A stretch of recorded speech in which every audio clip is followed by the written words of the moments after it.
Welcome to the Level Up podcast presented by The Ultimate Gamer, a show that features conversations with the trailblazers, thought leaders, risk takers, decision makers, celebrities, athletes, and investors who are defining the gaming and eSports space.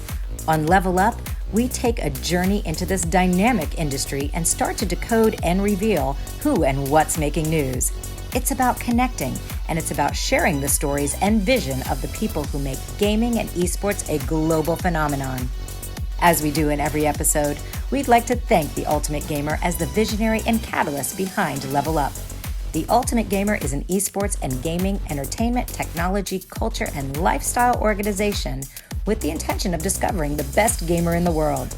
Connecting and celebrating gamers and gaming is at the core of The Ultimate Gamer's mission.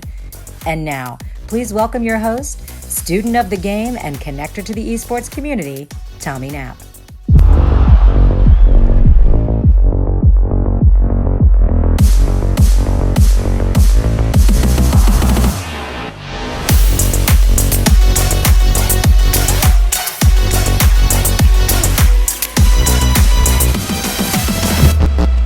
What's up, everyone? I'm Tommy Knapp, and this is an all-new episode of the Level Up podcast presented by The Ultimate Gamer.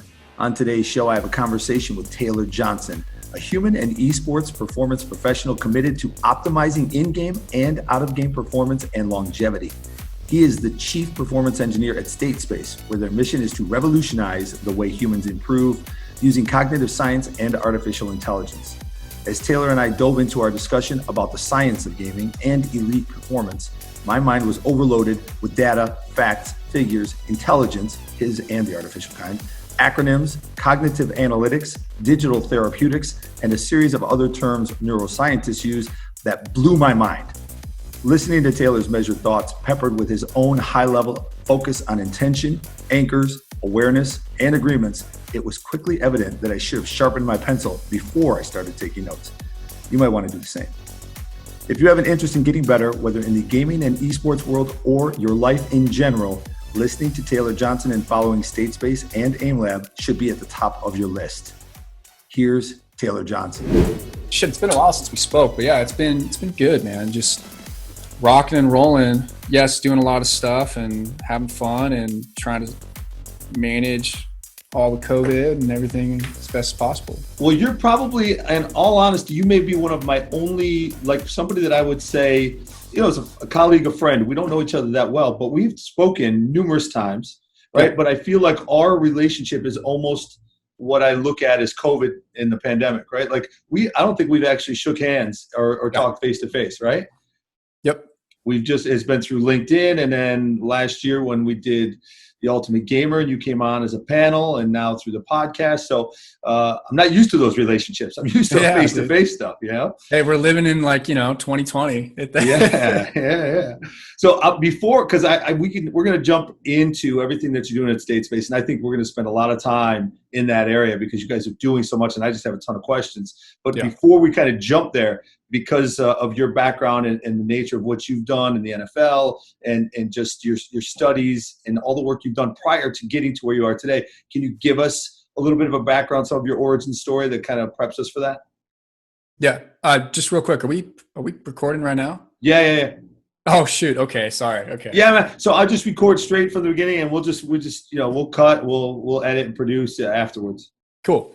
Yeah. So can you go ahead and repeat the question for me, please? Yeah. So I just wanted to get a little bit better of an idea of your origin story and share your origin story, like where you've come from, because you have such a history. So once we start getting into a lot of the things that you're working on with Statespace and the science, it'll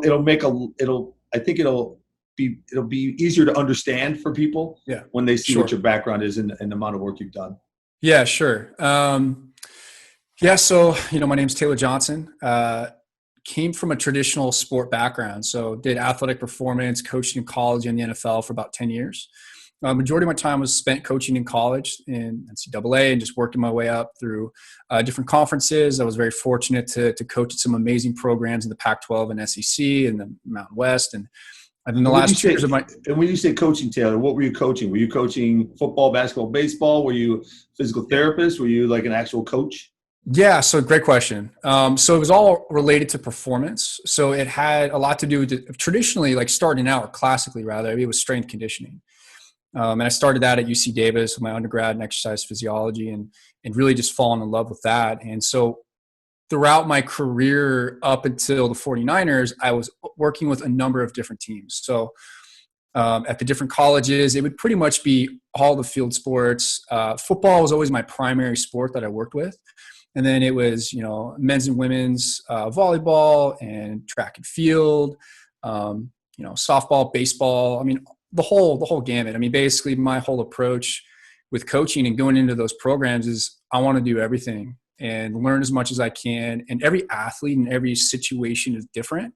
And so the more exposure that I would get to those experiences, the more knowledge pool I could build up and say, okay, well, I remember this one instance with this athlete, with this particular problem. Does this fit here? And you start connecting the dots and building this web of connections of really, at the end of the day, it's just optimizing performance. So, starting out with just the weight room and strength conditioning, and really built that into building out a skill set of just really diving deep into nutrition and sports psychology and sports science, and understanding the data and the analytics, and understanding like, okay, well, how do we take a step back outside of just drilling down into one particular thing and think about this holistic model of performance and working backwards from game day, whenever that may fall within the week. And just fell in love with it. I mean, that's been, I've always told people that my passion is performance, and it's my curiosity that navigates me through the world. And it's true even still to this day. And it's got to change, right? We know, I mean, I'm asking the question, it's relatively obvious, but when you're talking about this and you're talking about a holistic view and elite performance, it's completely different for a football player than you mentioned softball or tennis or a golfer. So when you're working backwards, you kind of look at those athletes and you look at their elite performance and hitting the bar at the highest level. I mean, you've got to start at a completely different area for all of those different sports, yes? Yes, and there are fundamental components to every performance endeavor that are true. So I think, so yes, every sport has their specificity in terms of what they're trying to achieve. I mean, it's can even come down to like a mathematical equation of like, series, sets, and reps of what is required of that individual given the confines of the game itself for how much output they have to have relative to the rest and everything like that. So yeah, that's true. But at the core of it all, I mean, really it comes down to really understanding these 5 domains. So you have culture, physiology, psychology, the neurological component, and then tactics, right? And if you think of it in those big buckets as like this global approach to load management and performance optimization, then you can start to drill down and say, okay, well, now that we know like these things are true, now what is relative and true to this context for this athlete, for this team? Right. Do you have an acronym for that, or do you just remember it? I just remember it. I mean, that's like that whole model that's actually from my mentor, James Smith. I mean, he's been a mentor of mine for many, many years and absolutely brilliant. And he's written a number of different books as well. Where did you meet him? At the university or afterwards? So I met him through my other mentor, Mark Uyama, who's with the Minnesota Vikings. So Mark was, or Uwe, as we call him, he was the head strength coach, performance coach for the San Francisco 49ers. So how I got to the 49ers is I was working at San Jose State. I was the lead performance coach there, or assistant lead performance coach. And what happened was, Uwe would stop by. He lived in San Jose, and he would stop by on his way home from work.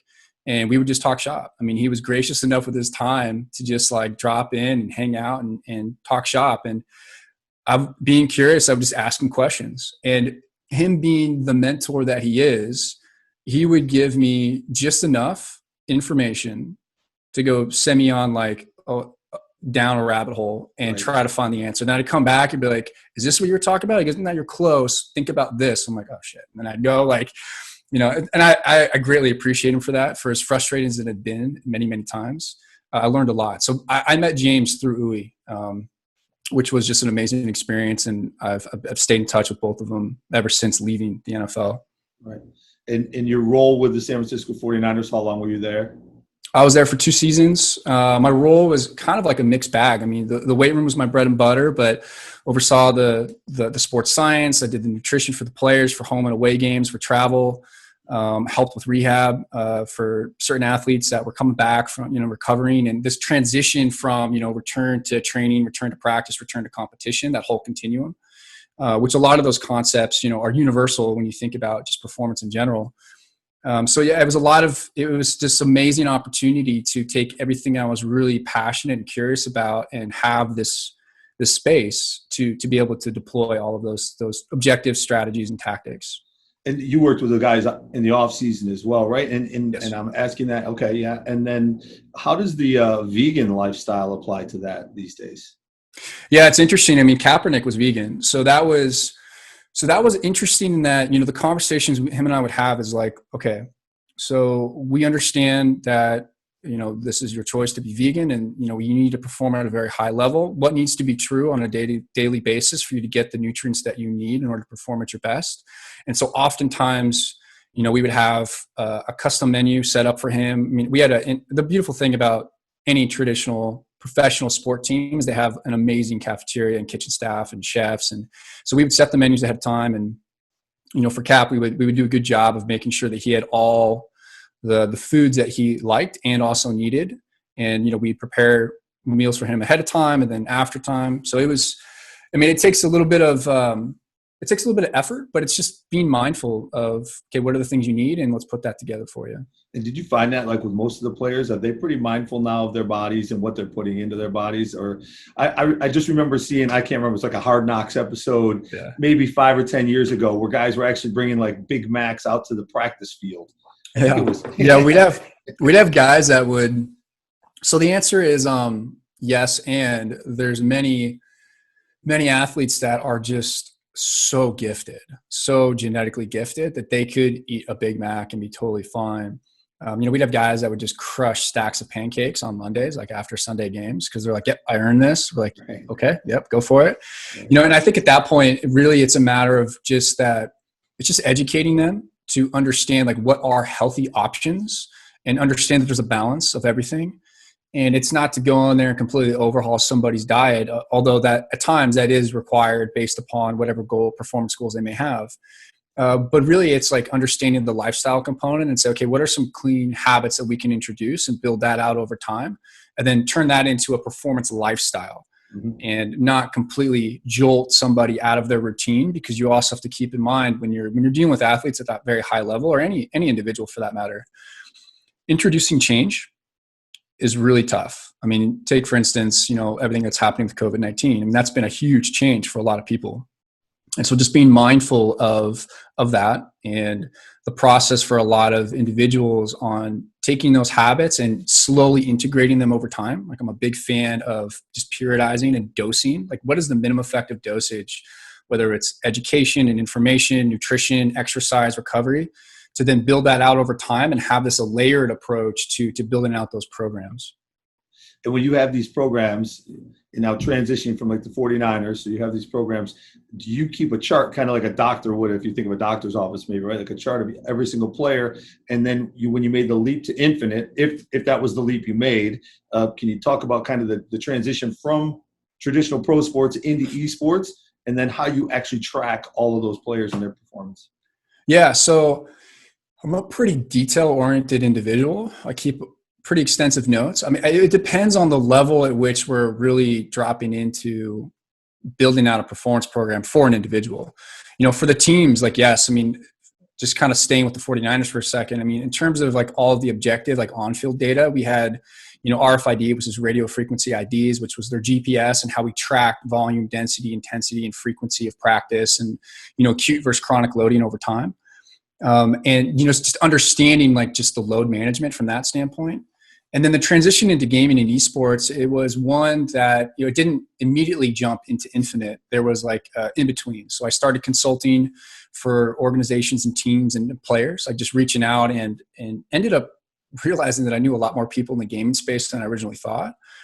And so it started out just taking those same concepts and models and be like, okay, well, what fits here and what doesn't? Because the last thing you'd want to do is try to fit a square peg in a round hole. You got to smooth out the edges and finesse it a bit and understand, okay, like what is really going on? It goes back to those core domains, right? Is understand like what is the good fit, and then what needs to be filled in and smoothed out.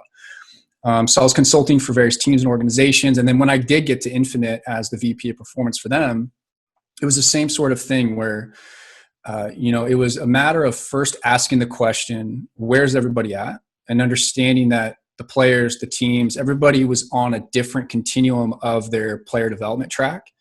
And thinking about, okay, well, what makes the most sense here? What is universal? Like what can be applied to everybody immediately?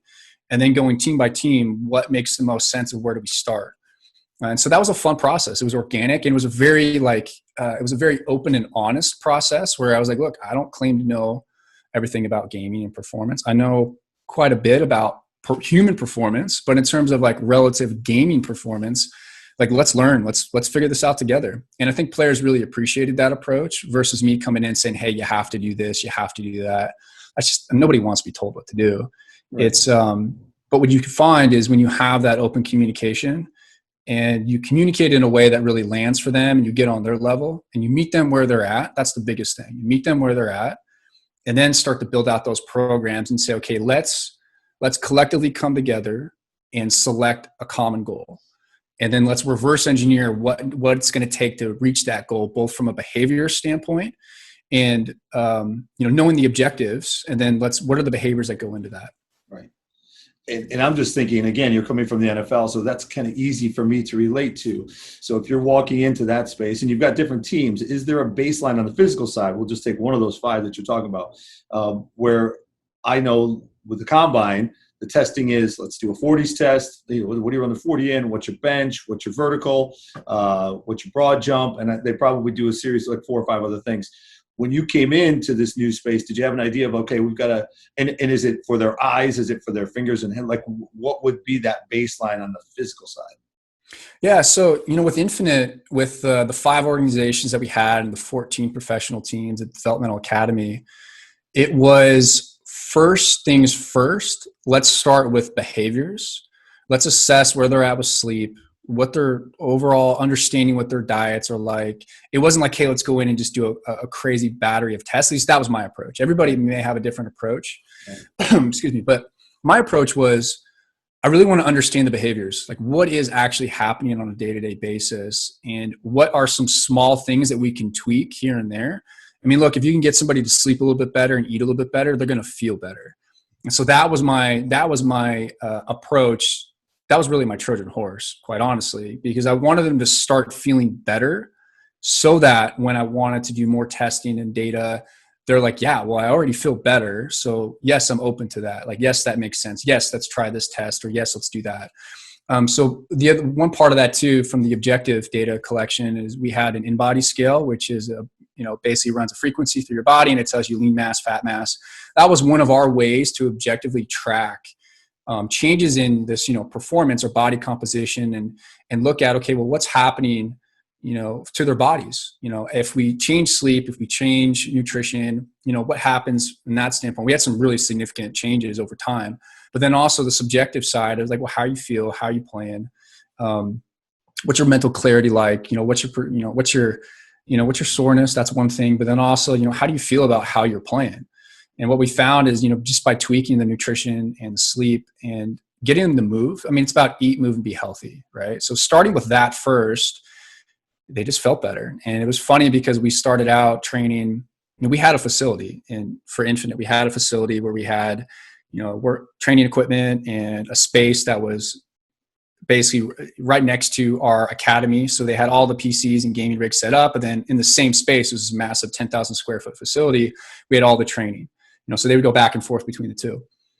And, what you'd find is, or what we did is we started out just very simple, teaching them how to, do some mobility and foam roll and get them into the groove of that. And they started out 2 days a week, like it would any traditional sport team where they had actual set times. They'd come in, they would train. We'd give them education on the front end, nutrition on the back end. And then we moved them to 3. Then they asked for 4. And then some teams asked for 5. And then we had guys coming in, 6-7 days a week, just getting something in because they just felt better. Right. So getting back to your point about the actual, the data, we didn't start doing more of that and start really thinking more deeply on, what are the cognitive assessments that need to be done till about, 4 to 6 months in. The first thing was like, hey, let's build a relationship and trust. And then we could start looking at these other things. Right. And I'm thinking about the players, and obviously every single individual's got differences, but kind of what we were talking about before, when you're looking at a traditional pro sports athlete that's in the NFL, they come in with a certain understanding that they've gone through the system. So they've gone through college, they've gone through high school to get to where they are. So mentally, I'm assuming that a lot of these guys are somewhat prepared for the experience of what they're going through. What's the difference between a professional traditional athlete coming in and understanding that, and maybe because right now when you started with Infinite, that was really new, right? There was not many people that were coming up and at 12, 13, 14 years old knew that they were going to be a professional eSports athlete. So were they prepared when you came in, or like you said, were they just wide open to listen? And the sleep habits as well, right? Sleep habits are probably completely different. A lot of gamers game until 3, 4, 5 in the morning, and then I know Famous. He was actually on the pod from the Heat Check. He's their head coach, and he said one of the things he instituted was like a 10 a.m. team meeting, and he quickly got rid of that because the guys were walking in a fog because they had been gaming until 4 or 5 in the morning. So I don't know if there's really a question there, but could you just kind of speak to that, maybe the difference between the athletes and what you did? Yeah. So, I mean, it kind of goes back to, well, first off, you made a really good point about the mindset and kind of coming up through this system. There is no defined system in gaming and esports. And so that was one of the other reasons why I took the approach of relationship and trust first, to understand the behaviors, so that when I wanted to introduce in small amounts different training and exercise and tactics, strategies and tactics, they would be more willing and open to doing that. Because you're right. I mean, there is a big difference. That is one of the biggest differences between traditional sports and esports, is that there's not a continuum. There's not a pipeline from middle school, high school, college, amateur, pro, like there is in traditional sports. And so, that it was, some players would, they'd just scoff at. I mean, you basically have the rule of thirds, right? You have 1/3 that's all in from the very beginning. You have another third that's like, hesitant, but they're going to do it. They'll give it a try. And then you have the last third who's like, no, I'm not interested. But then they end up getting curious or getting pulled into, the top 2/3 because they see it work. Right. And, what I found in the conversations that I had and just in the experience of working with players, just humans in general, is everybody is curious at some point, at some level, to be better. And if you can find the right conversation and have it land so that they're like, yeah, I'm actually really interested in that. How do I do that?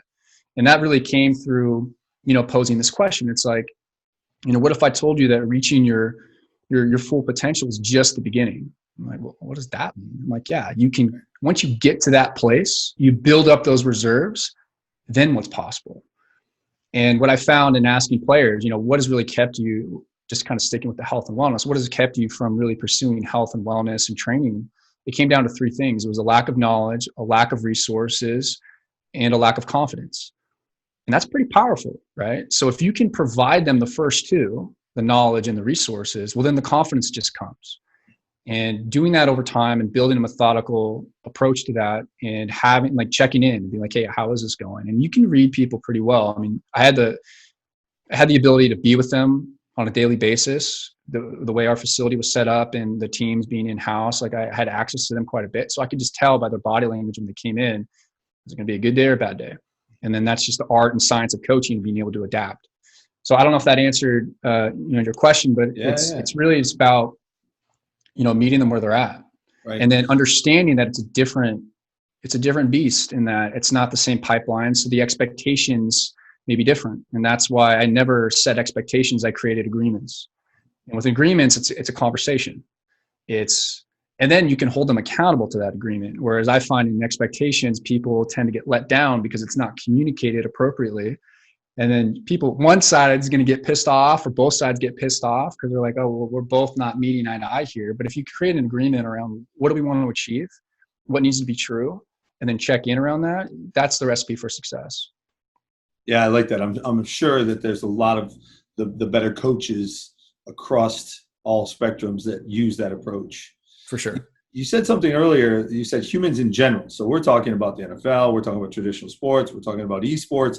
But you said humans in general. So you're thinking about peak performance for humans in general. And that's what I'm just going to your landing page for your website right on Statespace. Get better. It says we're using cognitive science and artificial intelligence to revolutionize the way humans improve. So it's not just about esports, and it's not just about traditional sports. It's actually human improvement. Can you kind of give us an idea of that transition now when you left Infinite and what you're doing with Statespace? And if I missed something in between, please fill in the gap. Sure. Yeah. I mean, so when I transitioned from Infinite, I went back to consulting and worked for some other esports performance startups and did some advising for other companies. One of them was with Adamus Esports Training and Performance out in Vancouver, a great group of people out there. And then when I joined Statespace, it was, it was one of those moments where it was kind of like this serendipitous timing of everything, where I had a call with our CEO, Wayne Mackey. And it was it was supposed to be like a 30-minute call and ended up being an hour and a half. It was a scene out of Step Brothers where like, let's become best friends. Like, let's do something. It was like, no doubt, like, let's find a way to make this work. And, what Statespace is, I mean, it is, it's about optimizing human performance and potential. And it's using neuroscience, and it's understanding the fundamental, creating fundamental solutions for problems that are out there right now. And we're starting with gaming, but that transcends a lot of industries, right? It's like, we submitted a grant for stroke rehab with Johns Hopkins, NYU, and Mount Sinai. We're in conversations with other traditional sport teams and military, and really trying to think about, this realm of cognitive performance and understanding like what needs to be true, or what are these core domains with cognitive performance that can be optimized through training and assessment, and then injecting the AI and having that kind of curate your training experience. And it opens up a lot of opportunities. It's really exciting. Who are some of the people you're working with? Because to me, and I haven't done nearly enough study, and every once in a while when I'm like, I want to do some research and I want to read about this, or I want to learn more about this, I always go to everything in your world happens in your brain. I mean, my whole world is really right here between my ears, right? Yep. So who did you start working with? Who are some of the people, obviously the people that you're working with Statespace, but it sounds like when you say military and then you say a number of the other areas that you're looking into, you guys are obviously at a very high level in this space. So you must be sharing best practices and talking to some of the best leaders, not just in this country, but in the world, to kind of, get to that level of personalized analytics training and optimizing your brain. And is this true? Let me ask you, is it true from what you understand that we only use 10% of our brain? From what I understand, no. I think that's not accurate. Our CEO, who's a neuroscientist, and our chief scientist, he's a neuroscientist from NYU. He could explain more on that and explain, what's really going on. And what, to your point about, who we're working with, and we'll have some announcements coming out and slowly kind of, sharing more and more what we're up to. There's a lot of exciting stuff going on. But who we have on our team, we just have a bunch of rock stars. I mean, our CEO is a neuroscientist from NYU. Wayne is just absolutely brilliant. He's kind of a jack of all trades in that, he built AIM Lab, while he was as a neuroscientist, and realized that this is a huge opportunity to take the psychometrics that are used in the lab and put them into a game, and then solve these problems for, how do you really come up with objective measurements for gaming performance?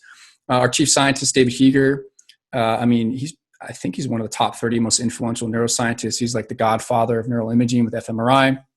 Absolutely brilliant. Jenny Lispin, our director of research, and we have a whole team that's just so amazing, that brings very eclectic backgrounds in different scopes of practices with the analytics, with Jenny and Kevin's our other data scientist, and Ian. We just have an amazing team that's brought together and adding more to that as we continue to build out the company, which is amazing to be a part of. And all of it's really geared around, how do we solve these problems? Like, first off, what are the problems and how do we find solutions for them? How do we drive that? Okay, so staying on topic for at least this podcast, right? In esports and gaming. Yeah. Start running me through a process. So first of all, who comes to you, right? Is it a club? Is it a team? Is it an individual? Do they come to you and say, hey, I want to get better, and I've heard that you guys can help make me better? Who is that? And then once they get to you, how do you guys onboard them? Yeah. So A big part of who we work with is with AimLab. So AimLab is our flagship program. That's our product. It's free to play. You can find it on Steam. It's super fun to play. Although for me, I'm not the best at FPS games, so it can be frustrating at times. But I am seeing improvements, which is amazing. And a majority of our users are the casual gamers that are, because we kind of see it in three different buckets. You have like the pro gamers.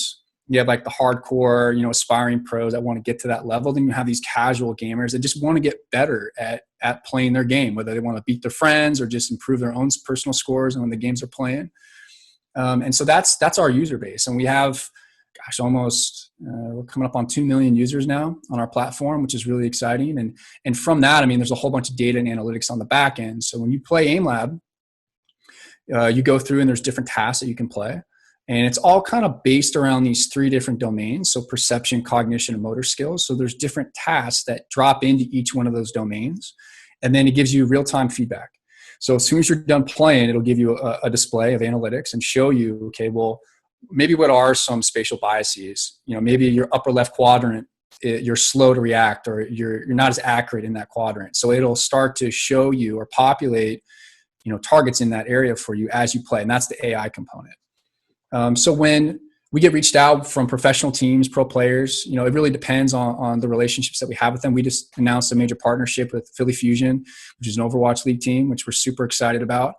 And it's helping them come up with a more robust and rich data set so that they can get more actionable insight. Because AimLab as a whole provides a lot of information and insight, but there's so much more that you can do. In terms of building out these dashboards and looking at, okay, well, what are all of these, what are the dials, levers, and knobs that you can twist, turn, pull, and twist to really build out a more comprehensive program. So that's a part of it as well. And it's all related to the cognitive performance and understanding how that translates into gaming performance. And when you're talking about AimLab and you're talking about going in and actually testing and playing, are you playing a title or a game we know, or is it your own IP as far as the testing goes? Are you playing Fortnite? Are you playing Call of Duty? It's its own IP. Yeah, it's its own IP. And like the brilliance of it is that, so one of the big things with other aim trainers that are out there is, let's use this example first is, when you go practice basketball, and you practice your free throws, your 3-point shots, your dribbling, you practice with an actual basketball. You don't use like a weighted ball or anything like that. And so that the analogy to that is, within the AimLab, we have custom sensitivities that directly mimic the gaming titles that you'd want to go play. Okay. So you can actually set your sensitivities with the same specifications to those games so that there is a smooth transfer of training to the actual gameplay. So it's not like, hey, I'll train in some sort of scenario, but with a 5-pound ball and then go shoot, however much a regular basketball weighs in practice or in game. We try to make the transitions very smooth. So it is our own IP and it's our own data set that we're looking at and pulling out, behavioral patterns of how people are playing and practicing and looking at all those metrics. So having said that, if somebody was an NBA 2K player or if they were an Overwatch player, they could go in and use this and their settings would be just unique to them based on the game that they played and what they actually wanted from this. Correct. Yeah. So we don't have like NBA 2K settings because we're primarily an FPS, a first-person shooter platform right now. And so it would be more of like the Overwatches, the Valorants, the CSGOs, Rainbow Six. Those are a lot of the settings that we have within AimLab that you can transfer over.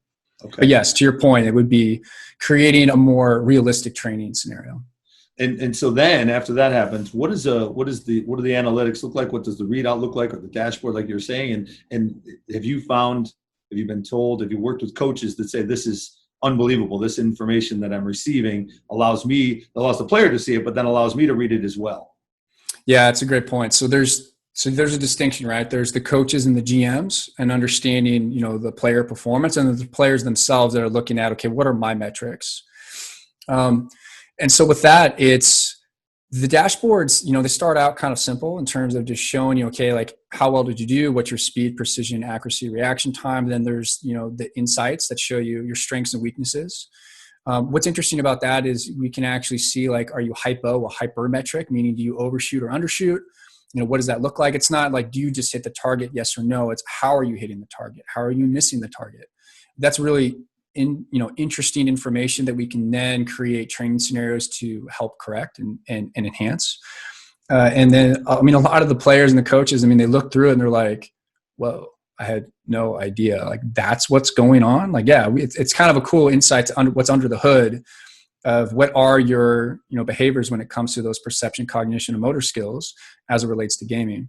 And so going back to the two different distinctions, players are interested, okay, well, what's my speed? What's my reaction time? How can I improve that? Visual spatial processing and all these things. And then for the coaches and GMs, it could be used as a talent identification and recruiting tool.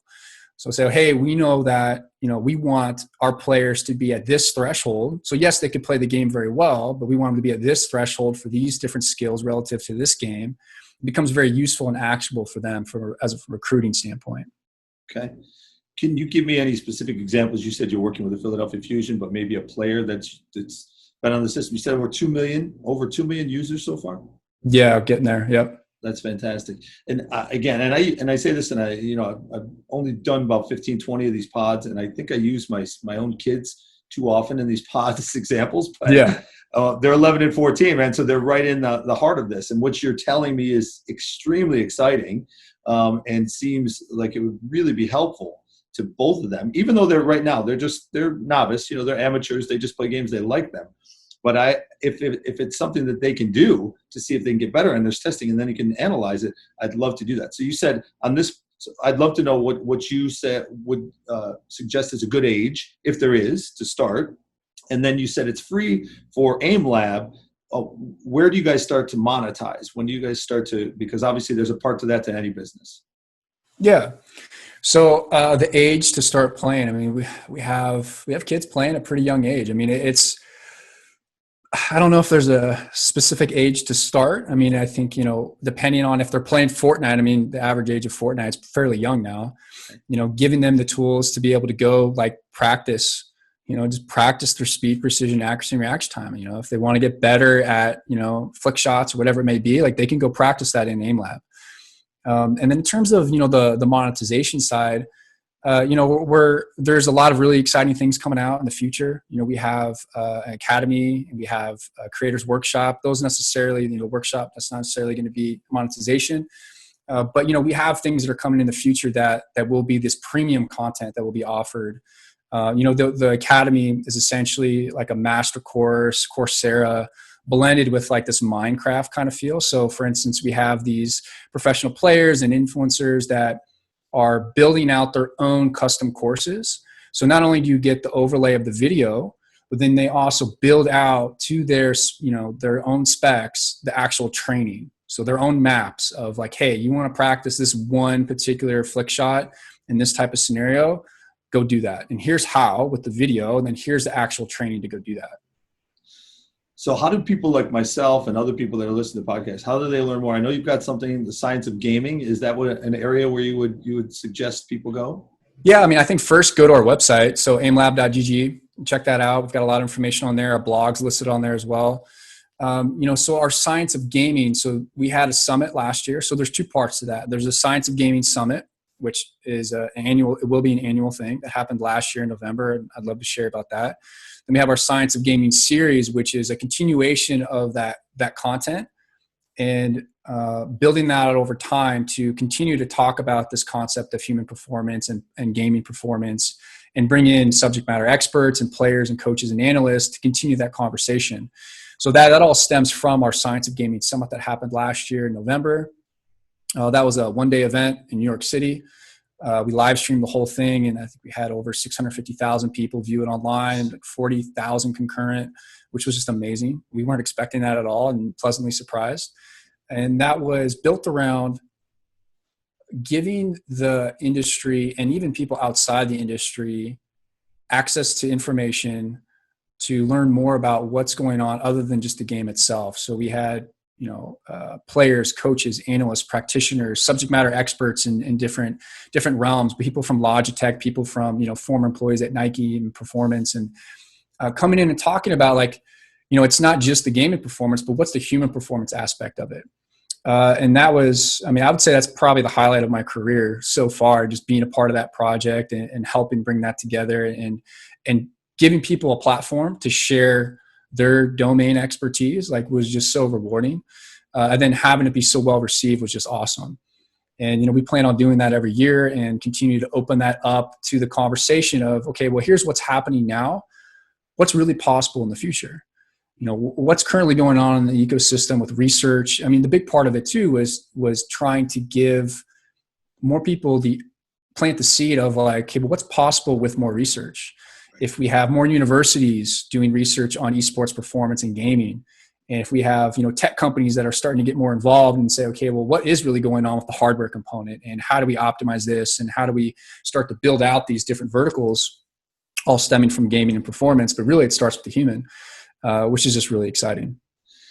Yeah, man, and I think I must have listened to maybe a 5 or 10 minute clip of one of those Science of Gaming summits or talks, and correct me if I'm wrong, but you said something earlier, which again is one of those things that's amazing. Like you feel like, okay, I'm hitting my plateau, or I'm hitting my peak. But then once I hit the peak, can I go further? Like that's amazing to think that way. And I bring that up because I think it was through what you guys were talking about. But I shared this after I saw it. Was a gentleman who actually ran the marathon in under 2 hours. Right. Yeah. So that was a talk with Logitech and TSM. Yeah. Can you talk about that a little bit? Because again, even after I read it, I was like, wait a second, is that possible for somebody to run a marathon in under 2 hours, which is basically what, 13 miles an hour, which doesn't sound super fast right now as we're just sitting here in our chairs. But if I went out and ran next to a car 13 miles an hour for like 100 yards, I'd probably say, you know what, this is pretty fast. To do that for a mile would be ridiculous. To do it for 26 miles is incredible. But to your point, the same thing with the 4 minute mile, right? Breaking the 4 minute mile. Once it was broken, so many other people broke it. Yeah. So your question is like, is that possible? Yes, it happened. And the thing that I loved about that talk, so Hobie Darling, Vincent Tucker, and Parth from TSM was on that panel. And Hobie, what he was talking about with that slide is, when we think about human potential and what's possible, we kind of we have these limits. We think that this is only possible and then that's it. But the more you can expand and push yourself outside your comfort zone and expand your threshold, the more you realize you can achieve. And I love his whole concept of the 70-20-10, right? Where 70% of your training and the strategies are tried and true by science. That's the go-to when it's lifestyle, mindset, nutrition, movement, recovery. Then you have 20% where you're starting to tinker a little bit and individualize for that person. And maybe it's a little bit experimental in some ways, shape, or form, but you're never doing harm. Then you have that 10% where it's really pushing the limits of what's possible. And that's for these super high performers. And that's where you have this entire team around you and you're really pushing, you're finding your edge. And I think that's one of the beautiful things about the human experience is finding your edge. Like, what is your edge? What is your limit? And then can you go past that without, first and foremost, hurting yourself and others? But you'd be surprised how far you can actually expand yourself beyond what you think is possible. Sometimes you kind of have to go to that edge and almost step over the edge a little bit to really then get to that next spot. Yeah, I mean, David Dita speaks about, one of man's greatest purpose, this goes for everybody, is to find your edge and to lean just beyond it and to play on that edge and to find, what are the things, and this kind of goes into a whole separate conversation from our psychological limits of our self-limiting beliefs and disempowering interpretations of what may be happening to us on a daily basis. But, when you find that edge and you play there and you can kind of lean over the edge a little bit and come back, the more you lean, you kind of you keep pushing farther and farther. It becomes very empowering to know that you're able to accomplish a lot of things in life. And James Smith, again, going back to my mentor, he would always say, the more you can expand your knowledge threshold, the more your perception of reality changes because you have more information to pull from.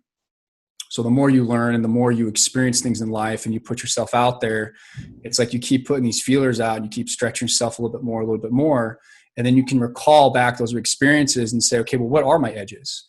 I used to feel like I was just in this box, but now I'm expanding farther and farther out, and your perception of reality changes. Yeah, that's beautiful. I love that. I'm thinking right now about the mental health side of things. So we're talking about It's Mental Health Month. Based on a lot of the things that you guys are doing, where do you see effect and solutions regarding mental health? And I know it's a concern, and it's an issue just like in a regular daily life, but with esports individuals. Yeah. So, mental health is key. I mean, it starts with checking in with yourself. And part of the Science of Gaming series of what we're doing with that too is it's not necessarily talking about the mechanics of the gaming, but it's talking about like the human experience and thinking about, what are the things that build into this human performance model. And mindset and growth mindset always comes up. And, from the interviews that we've done so far, it's figuring out like, how do you check in and take care of yourself and then apply that to gaming and apply that to life. And it's, it's definitely got to be more of a conversation. I mean, I've always felt that, especially coming from traditional sports and now being in gaming and esports, is you got to start with the mind first and take care of yourself and get your emotional intelligence up first and foremost to like check in. And I made a post a couple weeks ago just saying like, hey, when somebody asks you, how are you? Like use that moment to check in. How am I really physically, mentally, emotionally, spiritually, and then give your answer. You don't have to tell them all those things, but you got to at least use it as an opportunity to check in. Because I feel like far too often in any high performer, you tend to just gloss over those things and just keep your head down and grind. Depends on your personality type. And whether you're, just a full out achiever, you tend to kind of numb those things out. Or on the flip side, you have these high achievers that are so aware of those, they're able to push the farthest because they have that much awareness. I always wonder about that, right? I always wonder about, you talk about being a child sometimes, and a child is always present because they're not thinking about the past or thinking about the future, right? They're just in the moment. Yeah. But when we're talking about going to the free throw line and hitting that free throw with 1 second left on the clock, or being in a game, and I don't know, like a good example, maybe Booga in the Fortnite, World Championship or World Cup, where that you've got, if you just eliminate 2 more people, that you're going to win $3 million.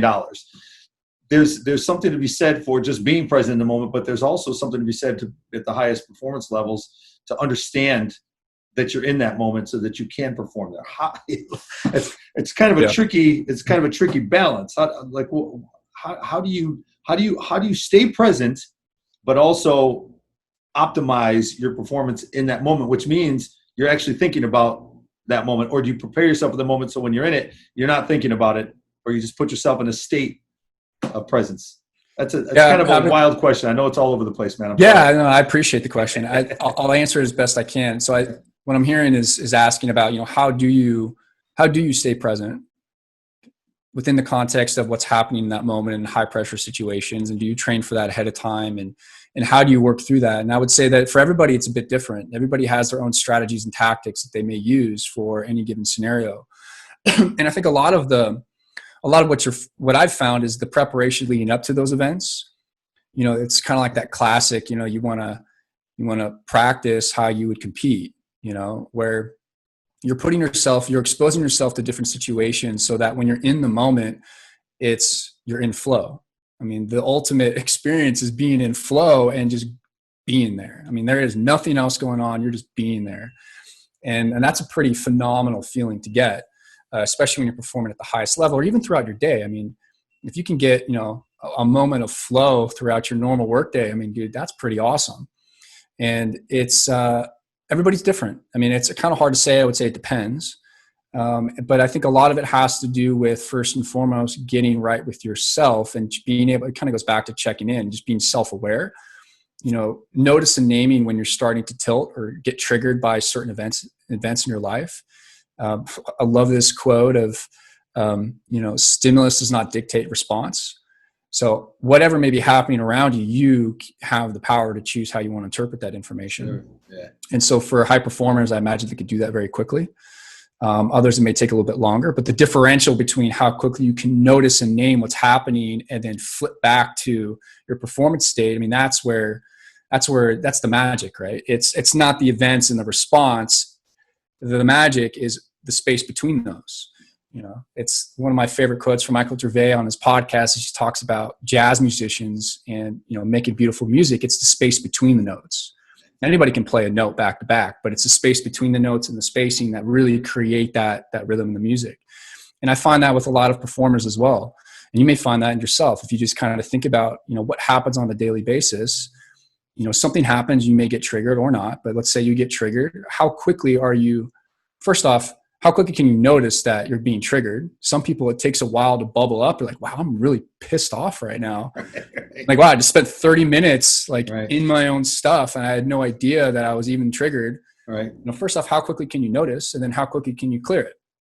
And what I've found with a lot of high performers, and I practice this myself, is kind of going through this series of questions or a conversation with myself. And I'm just speaking for myself now, is, first off, it's my awareness. So what's actually happening? What happened? What's the objective truth? Not my interpretation or opinion of what happened, but what really did just happen. And you start to name it, make it objective, and then call out what's your awareness? Well, I'm sitting in a chair. I'm in my house. I'm talking on a podcast. I have a microphone in front of me. So what you're doing is you're taking yourself out of the emotional reaction and you're bringing yourself back to the present. And then you get anchored to, the awareness of, well, where am I feeling this in my body? I have a tightness in my stomach. I have a lump in my throat, my neck, my traps are super tight. My palms are sweaty. So you're explaining your experience. And then you say, well, what are my intentions? What do I really want to achieve right now? What's my goal? And you get anchored to that. And hopefully you would do that on the front end of your day. You would set an intention for the day or an intention for the practice, an intention for the game, whatever it may be. And then the last part of that is your actions. Okay, well, what's one small action I could take to get me back in alignment? Now, that could be a very long process or it could be very quick. It's like, boom, notice it and bracket, meaning you'll come back to it later. And the fact that you even noticed and named it can allow you to get back in the game. Or if you have time, you can drop into that space and unpack it. But it depends on the individual. It depends on the context. Yeah, I love that, by the way. That was fantastic. So saying that and kind of putting it into practice, give me an idea of just how your day runs down. So when you talk about, or you start your day, and then just use today as an example. Because one of the things I like to do is share best practices, obviously, and share routines and habits of successful people that other people can then emulate and use in their routine. And also talk a little bit about how that equates to the esports and gaming space. Yeah. I'm a huge believer in having a daily practice and routines, but not getting falling into the trap of checking boxes for your routine. I am, for one, guilty of that, of, getting stuck in I said I was going to do this. I have to do this, but stuff happens. Right. So today, for instance, I woke up. I usually get up pretty early. Today I got up around 4:30. Usually it's around 5:30. Journaled. Well, first what I did is I did a bit of movement. So I do that every morning. So usually my first hour is 20-20-20. So 20 minutes of movement, 20 minutes of meditation, 20 minutes of journaling. But the journaling part usually extends beyond that a bit. So this morning I woke up, did some movement, did my meditation, journaled for about, I'd say, almost about 45 minutes. And then hopped on my bike, went for a bike ride, which I love doing. I just got back into cycling. And I find just being on the road with myself and my thoughts and moving tend to work a lot of stuff out. Came back, journaled a little bit more and just kind of set my intention hey, what are my top 6 things I need to do today? This is part of what I do. I have these sheets of paper where it basically has my top 6, then I cycle through that. So I do my top 6. I have any errands or my to-dos and phone calls. And then I have the bottom part for notes that come up throughout the day. So I set my top 6 for the day, knowing about, what's coming up on my agenda for that day. And what I find too is some days I'll block my time, other days I won't. But for instance, I have a couple projects that I was pushing out. So I was trying to block my time to cycle through them. But what I find is if I get stuck or if I get a block in one, rather than trying to muscle through it, I drop down to another top 6 and start a little bit of that. Maybe one with lesser effort, because I try to rank them in order of difficulty and time commitment. Mm-hmm. So maybe I'll drop down, I'll handle something that's, maybe less cognitively demanding and kind of get through that block and then come back to it. And it's not so much about task shifting, because that could be very cognitively demanding, but it's trying to give myself the freedom to like go with the flow. Sometimes it is good to just sit there and try to like really work through a complex problem, or it's also good to kind of divert and then come back to it. So that's usually how my morning goes. I have a shake after I do my morning exercise. And then I start my day. I kind of go through my email briefly in the morning. I try not to check my email a lot throughout the day. So I do it in the morning, midday, and then the afternoon.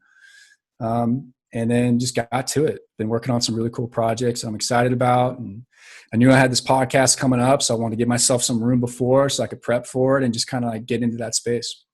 Are there any of the projects? By the way, dude, there's probably 25 questions I have from your routine that you just talked about, from the meditation, because, whether it's guided meditation or self-meditation, and then some of the things you do. And I just am wondering if you go to bed at 8:30, if you get up at 4:30, because that's 8 hours of sleep. And if that's really what we need is the 8 hours, or are you really getting more like 6 hours? I typically get around 6. And then on the weekends, I might pop 7 or 8 once in a while. Yeah.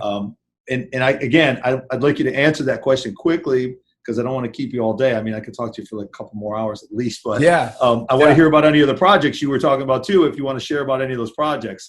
Yeah, for sure. So what would you like me to start with? Yeah, I mean, just on the meditation, if cool. you want to talk meditation, and tell me the truth, if you sleep 8 hours a day. Yeah, so I'll start with the sleeping part. I've notoriously been a bad sleeper. So that's been one of my obsessions with learning more about sleep, and be like, okay, how can I find ways to sleep better? And what I'm finding is that I just have a very, very active mind. And at night, part of my nighttime routine is, like an hour before I try to go to bed, it's journaling. I kind of do like a brain dump from my day. I try to get off everything that happened throughout the day. I debrief my notes from all of my calls and the projects that I'm working on. So I get that out. I debrief maybe, some of the things that came up. So I always do like, So I was going to jump around there for a second. So at night, basically I do, a gratitude. I do my lessons learned for that day. I do what are my big wins and accomplishments. And then what am I looking forward to tomorrow? And in the morning journaling, what I do is morning gratitude. And I start with like, 3 things. And then just kind of journal like what came up. Did I dream about anything? Yes or no? And I kind of journal about what came up for me in meditation as well. Do I get 8 hours of sleep every night? The answer is no. Like this morning I woke up at 4:30, but that wasn't really planned. I just kind of woke up and was like, yeah, I'm going to get up. Like rather than like going back to sleep, I'm like, yeah, I'm just going to get up and just go with it. And some days that works great. Other days I'm like, wow, I really wish I would have tried to go back to sleep. And that's okay too. That's part of the process.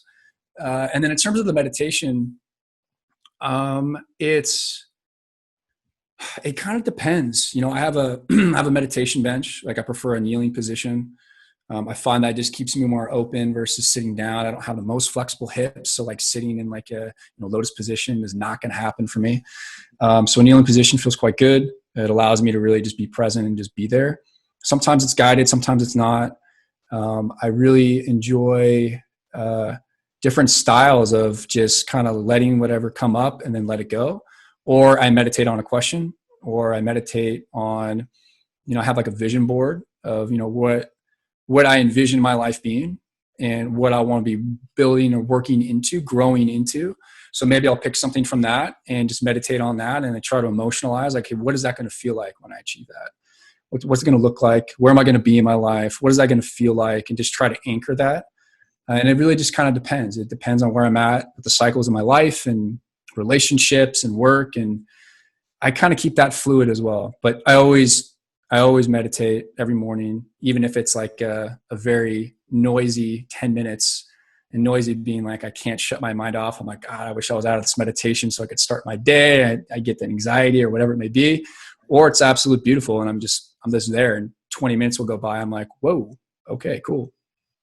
I find that's an incredible practice. And like you said, it anchors you for the day if you do it. And I find, it's kind of to your point, you made some amazing points earlier, but when I meditate in the morning and I set my intention, the rest of the day, very little can happen to me outside of myself that will affect me in a negative way. You made a great point there. Outside of yourself, right? Because we can take anything sideways and be like, well, what does that mean? We live in stories, right? Something happens and we make it mean something, and it becomes this vicious cycle of story. And I think for a lot of people, that's a big part of why they, my opinion is a big part of why they tend to be in these perpetual cycles of just kind of stagnation and not being able to break those cycles and create these new realms of possibility for themselves. And I'm not perfect, by the way. I mean, I have days where I'm just like, wow, that was a shit day. Yeah. Like, wow, I was really in my stuff that day. I did not do a good job of noticing it. But that's why I journal at night, because I'm able to at least then acknowledge it. And that's a lesson for me. Exactly. And for that day, maybe that, the win, the accomplishment is like being able to notice that that's what it was. Right. Yeah. Project wise, is there anything that we didn't talk about that is exciting and new that's on your radar that you want to talk about? Some stuff I can't really share about, but there's just a lot of really, really great stuff happening. The stuff we're doing at Statespace, it's just an amazing experience. And we're bringing on some just like super smart people and just doing some amazing projects, and we're all having a lot of fun, and, we're all very engaged, and we see the opportunity of really having an impact on the gaming industry and esports in general. So that's just really exciting. If you can't share anything specific, can you share a timeline of when we might expect some of these announcements, whether it's probably start hearing some stuff around summer, okay, like summertime, once we hit summer and beyond that and into the fall. Yeah, I mean, some sort of the timeline. Some of the timelines are a bit hard to say because there's a lot of different variables going on. But is it something we'll find on your website? Is it something we'll find on a tweet? Yeah, we'll make social media announcements around it for sure. Okay, perfect. Well, man, humbled and appreciate so much, all your time and sharing. I'm going to jump on and I'm actually going to listen back to the podcast because there's a bunch of stuff that you talked about that registered when you said it, but it's already gone through. And so I want to set some of those aside so that I can actually journal. That's one of the things I used to do a lot more of, and I haven't done much recently. But I also want to get the kids on AIM Lab, and I want to spend some time on Statespace. It looks like you've got some stuff on Statespace that's coming soon, and maybe those are some of the announcements you're going to make? Yeah. Okay. Yeah, so I think the primary website to check out is aimlab.gg. Okay. And then there's a link in the top right corner where it says download beta, so you can check out the Steam link there. Okay. And all our social media, so AimLab on Twitter and Instagram, and Facebook as well. And then I'm fairly active on Twitter, so Coach T_Johnson for Twitter and Instagram. Okay. And just keep a lookout. We'll have a lot of announcements coming out soon. Like today, we announced the Philly Fusion, which we're super excited about, and they're just amazing group of individuals, and we're excited to help them in their journey to be the very best. Very excited, man. Well, thank you very much. Appreciate it. Hey, thank you, sir. All right, Taylor. Talk to you later, man. I'd like to thank Taylor for sharing his time, experience, and knowledge with us today. Man, this really resonates with me. The work Taylor and his talented team are doing and opening up to limitless possibilities in the areas of elite human performance, neuroscience, and much more are beyond exciting. This is leveling up and then going way beyond. Take a listen again, and then also find timestamp segments of the show, links to Taylor's social pages, and more information about his company, projects, and media in the show notes. If you enjoyed our discussion as much as I did, please let us know. Continue the conversation with me across all social platforms and become a part of the Ultimate Gamer community today by subscribing at ultimategamer.com. We release 2 shows a week on Tuesday and Thursday, so be the first to join us for some outstanding upcoming guests and or dive back into the library of previous Level Up pods to hear some of the most brilliant minds in the space. Experts like Regional Head of Marketing for EVOS Esports, Alan Fang, Executive Director at the International Game Developers Association, Renee Giddens, and Head of Renegade Esports at Olone College, Dr. Debbie Lemon, just to name a few. You can find all of these episodes and more on the Ultimate Gamer website, on Apple Podcasts, Google Play, Stitcher, Spotify, or wherever you listen to your pods. And finally, please like, rate, and review the show. It helps us reach the gaming community to spread the word and share the wisdom of our guests, as well as some of the most thought-provoking stories in the industry. Shout out, as always, to the Ultimate Gamer. I look forward to being with you on the next Level Up podcast.